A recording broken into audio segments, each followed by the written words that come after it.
آداب، یہ آکاشوانی سری نگر ہے۔ 12:30 اور 15 سیکنڈ ہوئے ہیں۔ خبروں کا بلٹن لے کر میں اعجازہ اختر۔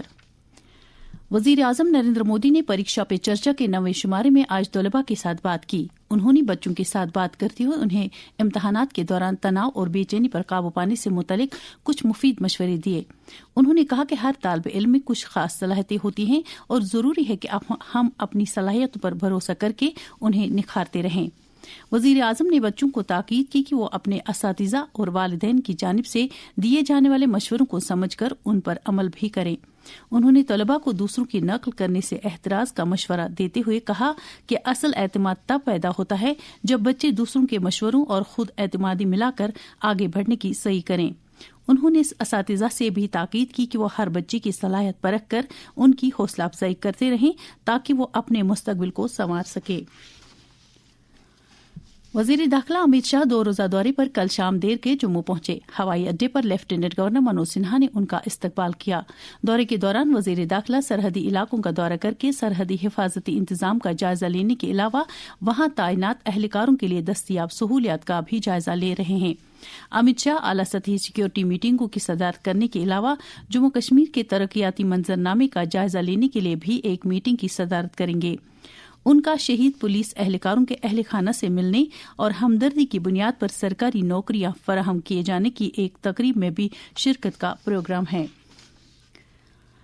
لیفٹیننٹ گورنر منوج سنہا نے کہا ہے کہ اتحاد اور آپسی بھائی چارہ بھارت کی طاقت ہے اور یہی طاقت ہمیں پھوٹ ڈالنے والی طاقتوں کے خلاف ایک یکجٹ ہو کر لڑنے کا حوصلہ کرتا ہے۔ موصوف کل اتراکھنڈ کے ہریدوار میں ستیہ مترانند گیری مہاراج کی مورتی نصب کرنے کی تقریب سے خطاب کر رہے تھے۔ منوج سنہا نے کہا کہ اتحاد اور اتفاق ہی وہ واحد راستہ ہے جو ہمیں وکست بھارت کا ہدف حاصل کرنے کی طرف لے جائے گا۔ وزیر اعلیٰ عمر عبداللہ آج قانون سازیہ میں مالی سال 2026-27 کا بجٹ پیش کر رہے ہیں۔ بجٹ پیش کرنے سے قبل انہوں نے سبھی وزارتوں اور محکموں سے بجٹ تجاویز طلب کی تھیں اور تاجر انجمنوں، سیاحت سے جڑے لوگوں اور دیگر متعلقین سے بھی مشورہ کیا تھا۔ اس سے قبل کل قانون ساز اسمبلی نے لیفٹیننٹ گورنر منوج سنہا کے خطبے سے متعلق شکریہ کی تحریک کو منظور کیا۔ اسمبلی میں حزب اختلاف کے لیڈر سنیل شرما نے تحریک پر بولتے ہوئے کہا کہ یہ تمام ارکان کی ذمہ داری ہے کہ وہ جموں کشمیر کی ترقی اور خوشحالی کے لیے کام کریں۔ انہوں نے کہا کہ لوگوں کو حکومت سے توقعات وابستہ ہیں اور ان کے احساسات اور جذبات کی قدر کی جانی چاہیے۔ بحث میں دیگر ارکان اسمبلی نے بھی حصہ لیا۔ ڈپٹی کمشنر سری نگر اکشے لاورو نے کل حج ہاؤس بیمنا میں سری نگر ضلع سے تعلق رکھنے والے حج عازمین کی ٹیکہ کاری سے متعلق 3 روزہ پروگرام کا افتتاح کیا۔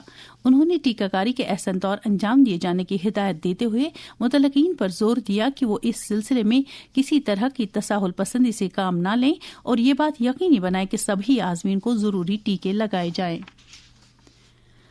ڈپٹی کمشنر گاندربل جتن کشور نے کل ایک میٹنگ کی صدارت کرتے ہوئے ضلع میں مختلف ترقیاتی پروجیکٹوں کی تعمیر کے لیے حصول اراضی کے عمل کا جائزہ لیا۔ محکمہ مال اور دیہی ترقی کے مابین نزدیکی تال میل پر زور دیتے ہوئے انہوں نے تمام تحصیلداروں اور بلاک ڈیولپمنٹ افسروں کو ہدایت دی کہ وہ زمین کی نشاندہی کے عمل کو تیز کریں تاکہ ان پروجیکٹوں کی تعمیر کا کام وقت پر شروع کیا جا سکے۔ ڈائریکٹر ایگریکلچر کشمیر سرتاج احمد شاہ نے ایگریپرینورشپ کو بڑھاوا دینے اور زرعی سیکٹر میں ڈیجیٹل ایمپاورمنٹ یقینی بنانے کے لیے کرشی ادیامس کے لیے کل 2 روزہ تربیتی ورکشاپ کا افتتاح کیا۔ اس موقع پر اظہار خیال کرتے ہوئے انہوں نے کسان خدمت گار AAP کی اہمیت اجاگر کی اور کہا کہ اس ایپ کی بدولت وادی میں زرعی خدمات کو نئی جہت مل سکتی ہے۔ انہوں نے ہدایت دی کہ سبھی کرشی ادیامس کو اس CSC پلیٹ فارم کے ساتھ منسلک کیا جانا چاہیے۔ سری نگر پولیس نے منشیات کے خلاف اپنی کارروائی جاری رکھتے ہوئے 3 ڈرگ اسمگلروں کو گرفتار کر کے ان کے قبضے سے ہیروئن کی کچھ مقدار برآمد کی ہے۔